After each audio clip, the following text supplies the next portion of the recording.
Well, welcome to day 3 of the E3 Coliseum, some of our final sessions. And this is a special panel because we're going to get an in-depth look at an exciting game coming later this year, Ancestors, the Humankind Odyssey, from a good friend of mine. He hails from Canada like me, like Ophira's agent. He's up in Montreal. Please welcome to the stage Patrice Désilets. Patrice.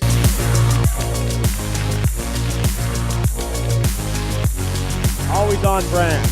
Always. How we doing? Good to Good. see you. I'm doing pretty good. Yeah? How's your E3 been?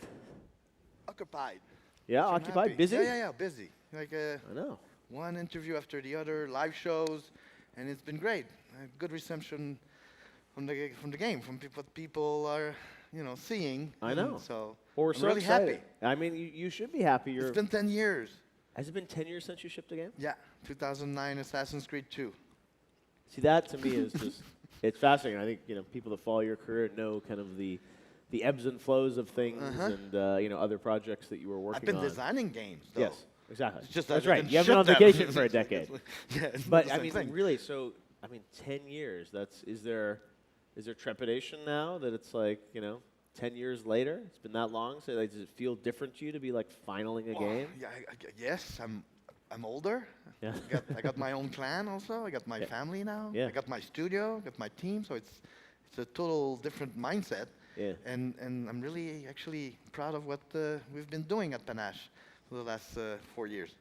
Exactly. So it's been 4 years on this one, Ancestors, right? Yes, exactly. But you have to understand that the first 2 years were about starting Panache, finding a team while making the game. And so we've been in full production for the last 2 years, and it's right there. 2 more months, and it's done. I know. That's amazing. Yeah. I remember a couple years ago at E3 when you were with us. It was probably maybe 3 years ago when you showed some kind of the trailers, The the very ideas, all first, that. like the longest teaser in the Exactly. history of teasers. I know. It's always E3 or I think that thing in Croatia you always like to show things at, right? It's like that's where Yes. Patrice breaks his news. Yep. So Ancestors, let's kind of set up the context for this game. Everyone knows Patrice, obviously, his incredible work on Assassin's Creed, and when I first became a fan was Prince of Persia: Sands of Time. Exactly. When I was up there, I think I was still in college at the time, visiting up there when you were shipping that game in Montreal. 2003. Yep, exactly. So it was like amazing to be up there with you and Yanis and the team shipping that game. And what I always admired about your career and the types of games you made is that there's just such a feeling of momentum, I feel, when I'm playing the games. And the combat is so fluid, and it's such a rich environment. And anyone that... You guys remember Prince of Persia: Sands of Time? A classic. So that was an amazing game that you put together. And then Assassins, obviously, kind of took things to the next level. But with Ancestors, this is a new type of game. And can you maybe kind of explain... you say the Humankind Odyssey, and I think that's a lot of time, a lot of history. It is a lot of time. So what was the original vision for what this game was going to be? Well, it all started by, I'm starting a studio, I need a first game. And when you build an action-adventure game, the most important thing is the character and how he behaves in a 3D environment. This is actually what I feel I'm really good at, is to make sure that the character is fun to play in the second-to-second gameplay. And so I came up with this really, I would say, minimalistic type of game where you would have a character in a really bland environment, and it's just about behaviors. And then people, when I asked for money, they were like, "No, dude, you're the historical guy. So you need to pick up an historical moment." And then I thought, okay, which one? A point in time. A point in time, yes, exactly. And I'm like, okay, which one? Because I won't have this huge team of, 7 billion people working on the games. I will have a smaller team. And then one night I had a flash, just like one night I had a flash about the Rewind or the Animus and whatnot. So I said, prehistorical time period. I won't have to build a city. I won't have to build crowds. I will not have to build like sword fighting and I can concentrate on a character in a 3D environment. And I thought it would be easier, basically. But it's not. Because then it's an organic environment. And that's a place and time and setting. For the mechanics, the feeling on the sticks, what did you imagine as sort of the evolution, 10 years later, the style of game that you did? Well, it's funny because I don't design around, the buzz or what's fashionable. It's always about the subject matter. That's why I guess my games are a bit different. It's because it's about the subject. Right. And it's all like, okay, attack the subject of an ape and how does it behave. Yep. And I wanted to go a little bit more about the intention of action, mostly, instead of just reaction. So you hold the button a lot and you release when you want to do something. Yeah. Takes a little bit of time before you get used to it, but once you do it, works all the time. Okay. So it changed a bit the mindset. Now, I know we've got kind of an extended look here at Yeah. the game that we're going to Yeah. look at, and we're going to kind of talk about what we're seeing to give us a demo of Ancestors. And where are you at in development, what people are seeing? I mean, you're pretty close to shipping it, right? Yes, we're officially beta. We received our stamp of approval Okay. not to like 2 weeks, 3 weeks ago. Fantastic. So that's good. And then we'll be probably freezing everything, I guess, I think it's June 28th. Okay. And then we'll debug until we Wow. ship on August 27th. Okay, so only a couple months away. But yeah, let's roll this and we'll talk Yeah. over it to Exactly. give people a look And you have at the Ancestors. you have an exclusivity, Jeff. Oh, really? Yeah. Okay, cool. Yeah, you'll have the beginning of the game. Fantastic. And All you right, know so who's playing the beginning of the game in this? probably you. It's me. There you go. I had to do it. Good guess. All right, so this is a playthrough of the beginning of Ancestors. Exactly. A Humankind Odyssey. So yeah, let's take a look now at the gameplay, and we'll be able to sort of talk through the Totally. experience We'll here. talk All right, on top of let's it. check it out.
Now you take control of a little baby. This is how it all started. Uh-huh. By a baby all alone in the jungle being afraid. Because there's this thing in the game where fear is something you have to overcome. It's something we deal with, every day of our weeks. And I wanted to put that in our game. So very vulnerable to start. Yes. Yeah. And so you start, and if you're a baby, you're not with your clan, you'll go. You're lost. You're lost, and you're afraid. So sad. you need to find a. We can hear crying. Yeah, a little bit. You can. But you find a place to hide, and then you'll be fine. Exactly. Okay. And eventually you can go and not eventually. The next step after the baby is hidden is to go and pick it up. Okay. So right now I'm a baby. Yeah, and just looking like for fear, shelter. and you see like you imagine enemies, but enemies are also there. And then suddenly you control an adult, and then it's time to pick up your baby, because in the game, you don't actually play only one character. Okay, you play your clan. And now here I'm going into my sense of hearing, so I can localize where my baby is. Here it is. I go into my intelligence to mark, and then I can go inside the jungle and get my baby back. Baby back, baby back. And babies, they represent your experience, so you need babies, and you'll make some babies. Ah. Yeah, it's part of it. I mean, you were asking about the time scale of the game, right? So each time you do a baby, you'll move 15 months in the future, and then eventually you'll have to do a generation, and that's 15 years. And so your baby will become adult, and the adult will become elders, and eventually you'll go into the evolution system, in which we're tracking what you're doing, doing all those mission or feats. And then eventually you'll really go forward into time, because if you've like managed to discover or a type of snake or avoid an attack, you say, oh, you're good. And so you did that in a certain period of time, and then we'll move forward thousands of years in the future. And this is how eventually you evolve into a different species. So when you saw it in the intro cinematic, the game starts 10 million years ago, somewhere in Africa. And it ends 2 million years ago, still in Africa, but it'll be a different But it's species. an 8 million year story. It is, but it's your story, Geoff. Well, I was going to ask you about sort of the player agency in the game. Talk about sort of like the goals or the tasks when you first start off in this game. What, obviously the baby you talked about, but as we get into this world, I mean, what can I do? What am I supposed to do? Oh yeah, that's the beauty of it. I feel like I don't care. Right. What would you do? Like, would you go and just run away and explore the jungle, or you could, you have clan members, maybe you could kill interact some animals or something like that. Yeah. if you can. But you have to know that the story arc, if there's one, it is from a prey to a predator. I see. So at first you're. So no one would kill. I'd be running, hiding. At first, hiding. Stealth. Stealth a little bit. Okay. But eventually, if you're like, because Geoff, I'm asking that question. Yes. What would I do? No, you Homo sapiens. Yes. You think you can survive like your ancestors did? No. Everybody's telling me no. It was like no. You know what? No. I don't have like, any. No, I don't think I can. But whatever. That's still what I'm asking. So I cannot help you out too much. Yes. Okay. But you can go into, like I said, you can go and have fun with your, with your clan and try to communicate with them, and eventually create a couple that will help you out to make that baby that you need, because the babies represent all the. So not really combat at the beginning. It's more about survival and sort of. Right. But you can if you find a way. That's the thing. It's not about going from, there's no map in the game. There's no mini maps. Oh. So it's not about going from dots to dots, going to see someone telling you go over there and go hunt. But if you want to hunt, it's self-directed. Everything is in there. And then if you go into your neuronal system and there is kind of like some mission for you to understand that, oh, you may kill one animal, but there's many more. Right. So I'll try to find the other ones. Or are you ready to eat all types of food, not only fruits, right? And so, and each time you do anything, the way you play, the game is tracking, and you evolve your neuronal system depending on how you play. So if you're more into hunting, for sure everything about it will be open for you. So every playthrough here will be different, I guess, based on the choice really shapes the game. Totally, and that's why I still play Ancestors, not only because I need to finish it, it's because I'm actually having fun playing it and discovering new stuff. And when, I write my own stories. For example, I wrote this story that not through words. Oh, that's the neuronal system. Yes. And now I discovered a new skill, which is a really basic one, but really important. Sort of a skill tree, in effect? Yeah, exactly. That's what we saw. So what skill did I just learn there? The most basic one, which is this like ability of having an object and just switching. This is the beginning of the motricity, fine motricity of a Right. character. But that helps you out with crafting, Okay. right? Because you can play with like anything and then try to change it, I see. Okay. right? Just like See, the old like I adventure just game did. inventory system. And where- then, well, this is the first time I saw this like horse tail, so I'm a bit afraid of it. Uh-huh. So now I analyze it, and then okay, I'm fine, and then I can strip it, and I'll find another way of using that abilities.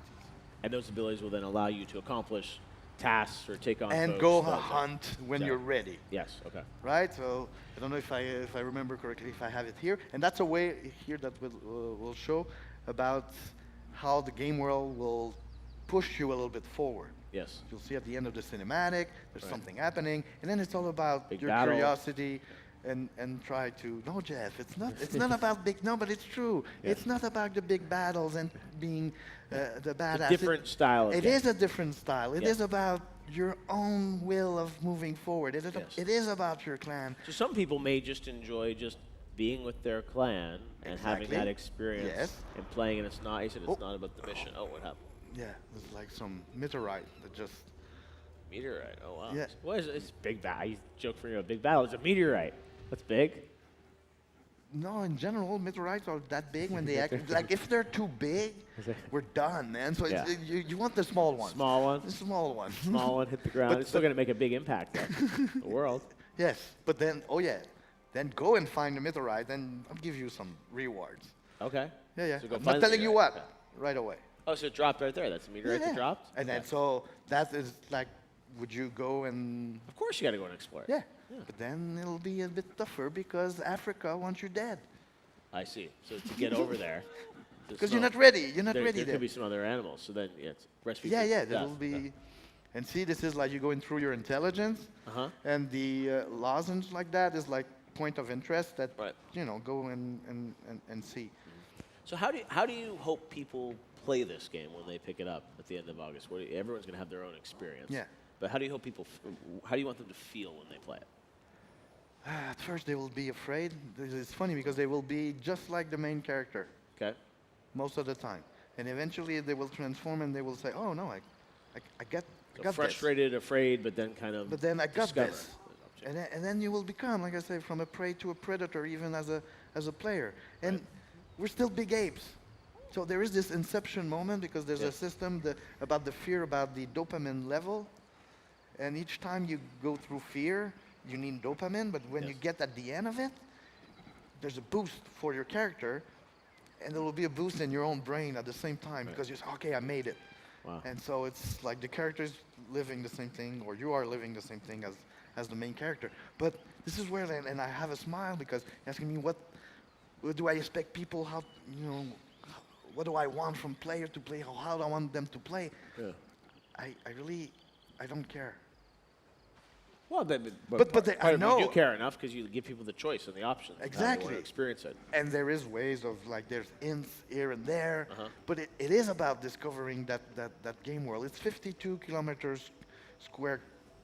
No, How long would it on take for cube. me to go from one side to the other side?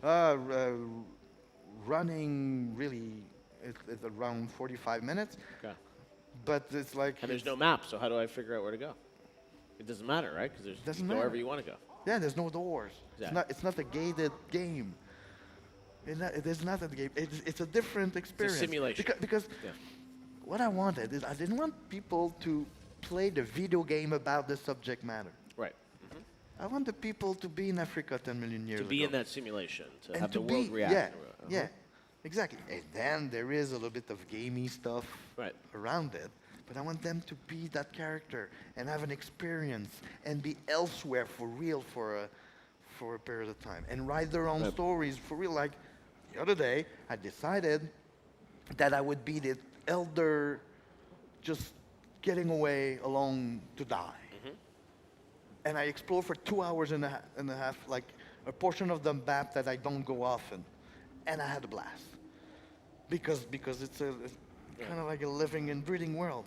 When you said having a blast, how do you describe, what are you doing there? You're just sort of I like interacting the with the world? traversal is really fun of the Okay. swinging, going around, and then suddenly you stumble upon a big python trying to, or a crocodile. And since Jeff, I'm the best player I would think so. of after working on it for ancestors in this the many universe, years, so I know I how. hope And you're then pretty good. Yeah. and so I managed to, but eventually I died anyway, Uh-huh. because that's what I was trying to tell myself of that, Exactly. that story of that, because it happened. When you die, what happens in this game? Respawn into a new, like a character from the clan. You can switch. Do you lose your progress? You have to Oh start yeah, again? no, that character is gone forever. The skill tree, the neural net, that still have that? That's okay. Okay, yeah. It's when you do a generation, I when you see. spend time, if you have enough, you lock your progression through the babies you got, Yeah. but sometimes you may have a bigger progression than the amount of baby, so you will lose anything you cannot lock. Okay. Some babies will be born with special abilities, Yeah. so you need them to survive. And then eventually you evolve, and when you evolve, you'll spend thousands of years, and then you respawn elsewhere, and it's like, okay, where am I? How do I get? And eventually you'll be somebody else. You'll be a different species. So as the generations leap, you say 8 million years. Yeah. How are my abilities going to be different at the end of the game compared to where you began? How am I? Sorry, I Your missed. abilities, like the things Oh, that you can work do. for sure. You'll be walking on 2 legs with 2 sticks. Well, Yeah. and then it'll be easier to defend, and then you'll be able to eat some meat, and you'll have a bigger clan and whatnot. Wow. Well, it's such a... And something I didn't say, yeah, Jeff. please. It's 35 people. 35 people built this game in Montreal. Yeah. Yeah. Incredible. So not like really, it's a small, Yeah. it's a small indie team of really talented people Yeah. who are building this game world. No, and you said it's, I know, it long been a passion project of yours to do something that's different, Yeah. that is really, as you said, more of a simulation of this environment and reacting to the player's choices, but not forcing them down a certain direction. Yeah, and it's not a game that it's not here that much. I say that often to my team member. Don't forget that it's a game about the sex chakra. Okay. It's there. It's about sensation. It's not. Yeah. And I'm asking them the question: can you survive Homo sapiens? You think you're the best? And Right. No, but you'll see that you got it in you, somehow. It's like it's You think in so? your. You got it in Oh you? yeah. Everyone has it inside themselves? Yes, it's really. I feel like it's like in your memory, your DNA memory. Uh-huh. Like when you're in the savannah with your clan, and like your clan walking on 2 legs and the sticks, and it's like the sun rising in the horizon, right in the morning, You feel it. and then there's the elephants passing by. You go like, I've been there somewhere, Really? somehow. I'm telling you, Like the Animus? a little bit. Yeah. It's like maybe it's the real animus that I created. Wow. There is this like moment of like, whoa, it's. I understand, even though it's not Do you, real. do and you AI jump into the present day and you're just not telling us? No. Yeah. Not this time. No big No. twist. No big twist? No big twist. Not all of a And it's sudden- true. And it's true. I'm not and all of a it's- sudden in Cyberpunk or something? No. Well, it looks incredible. I got to say, I really admire the thrust of sort of your vision to sort of present games in kind of a different way. And I think what our industry needs is more creators like you who sort thank of you, want to Jeff. do things that are different and maybe uncomfortable. I think even for people to try and understand. And it's one of the things where I think you have to kind of play it and experience it Exactly. to fully grasp what you're building. But it's not going to be much 2 longer more now. months. 2 more months. 2 more months. End of August, right? And it's coming out. Where's it coming out? Epic Game Store. Yes. So August 27, and then on console in December. All right. So Epic Game Store, end of August. Consoles in December. Patrice, it's great to have you back shipping games. We hope it's the first Yes. of many. Many, yep. Give it up for Patrice Désilets. you. Thank you, Patrice. All right.